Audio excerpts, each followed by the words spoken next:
Jeffrey Sussman, Jeffrey Sussman, President, Jeffrey Sussman, Inc., author of No Mere Bagatelles. Which is how we met, because I actually went to a conference. Well, it was more like a honorary award conference where they were honoring Judith Lieber, who is the subject of No Mere Bagatelles. Exactly. You graduated from New York University. Exactly. In 1969. And you were an English. I was an English and film major. And you want to be an actor.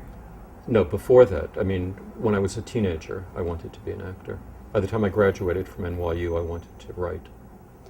So they're not really related. So how did you? Well, they were related to the extent that I was reading a lot of plays that I wanted to act in, and I decided that some of the plays I would like to write, and I wanted to write a part for myself. So I wrote a one-act play, okay, and I played the lead in it when I was at college. You got to actually play the lead in your own play? Yes, but I had a friend who was working as a stage manager at a place called Bill Graham's Fillmore East, which put on a lot of rock concerts in the early 1970s. And he asked me if I would like to do public relations for rock groups. Then you went and you worked for this PR firm. And I handled a lot of rock groups at the time. I handled Janis Joplin and Jimi Hendrix and Peter, Paul and Mary, a group called 10 Years After, a group called the Jeff Beck Group, whose lead singer at the time was Rod Stewart, okay, and a number of others. You may have heard of him. Yes. Or seen him on MTV. And then eventually, in 1988, if I'm correct, Jeffrey Sussman, Inc. I started Jeffrey Sussman, Inc. in 19... You ventured on your own for a specific reason, or did you know you always wanted to open your own business? I worked for a firm called Zachary and Front, which was a marketing, public relations, and advertising agency. And it was sold to a large PR agency called Reuter Finn. This was after? No, this is in 1988. Okay, so this was after, before you opened your own firm. Right. And they wanted me to go there and manage whatever clients came from Zachary and Front. Mm-hmm. However, I didn't want to work for anybody else. I enjoyed being self-employed. So I decided to open my own company instead in 1988. And so if you were giving an advice to somebody on how to market themselves, and I think you mentioned this to me, and you couldn't have said it better last time we met, how do you go about to stand out in a world of competition? And it was something about you have to find your specialization or something that is unique about you and put it out there and kind of...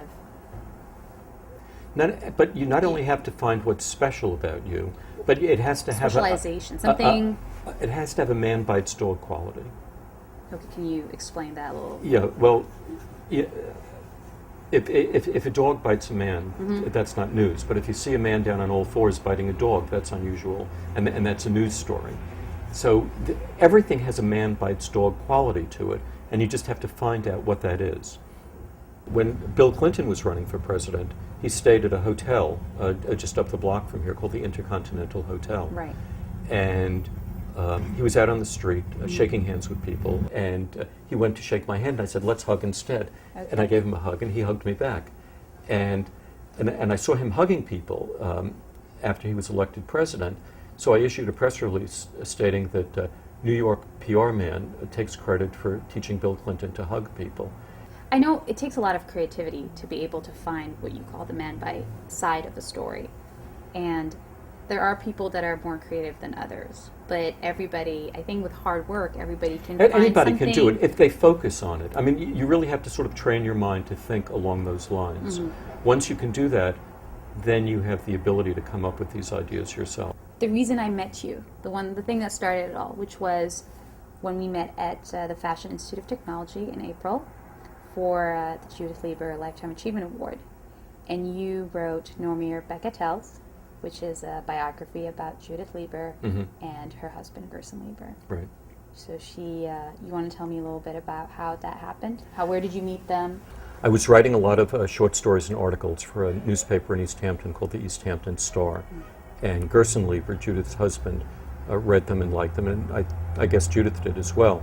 And he asked me to have lunch with him the following week in New York, and I agreed, and I met him. And over lunch, he asked me if I would like to write he told me about Judith's life, it's sort of encapsulated, and asked me if I would be interested in writing a biography of her. And I said yes.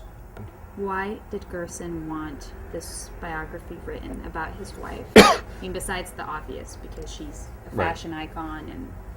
Well, for the same reason, that they built this wonderful museum in East Hampton, he wants the world never to forget what her contribution has been, both to the world of fashion and to the world of art, because her handbags are in museums as well as being sold to very fashion-conscious women. And a lot of first ladies. And virtually every first lady from 1953 to the present has carried a Judith Lieber handbag to her husband's inauguration. And he's also amazed at what she survived through during the Nazi and Soviet occupations of Budapest, in which so many people were killed. It was one of the worst battles of World War II. I think it was 70,000 Soviet troops were killed and 35,000 Nazi troops were killed, and untold numbers of civilians. She was very lucky. She was. She was very lucky to have survived that, and because I think at a moment she was taken to the ghetto, and then she... No, her father was.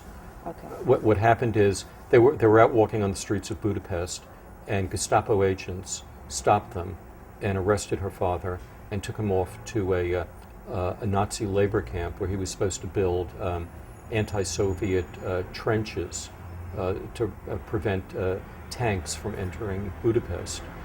And Judy had a friend whose uncle worked at the Swiss consulate, and she and her friend went to see that uncle, and the uncle issued what was called a Swiss pass, which in effect conferred diplomatic immunity on Judy's father. However, Judy, at that time, Judy and her family were confined to a Jewish ghetto in Budapest, so they weren't able to leave, and she had to hire a non-Jewish messenger to take the Swiss pass to the commandant of the labor camp to get her father released. The reason the Judith Lieber story is so amazing, aside from the fact that she survived the war and she became this fashion icon, is because when I read your book, all I could think of is this is another example of the American dream, which we hear a lot of, but it's true. And it is true. She's proof to this, that you can go from being a nobody to somebody. I remember them telling me that their first one-bedroom apartment in Brooklyn, they were kept awake all night by the mice in the kitchen, because their apartment was in Bay Ridge above an Italian deli, and the mice would come up from the deli in the middle of the night and invade their kitchen. They really struggled, but you're right. They didn't give up. They never gave up, and Judy's very persistent.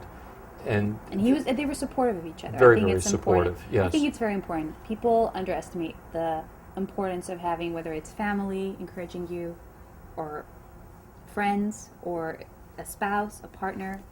So America is an unusual country, where you can realize your dreams, and it's been a refuge for people from all over the world. Well, thank you. Thank you pleasure. very much. So, hard work, perseverance, dedication, a little bit of luck, dedication, talent, good sleep at night. Good sleep at night. It's important to be rested. And good support will get you there. So Absolutely. Thank you very, very much. It's my pleasure. My pleasure. Good. Thank you.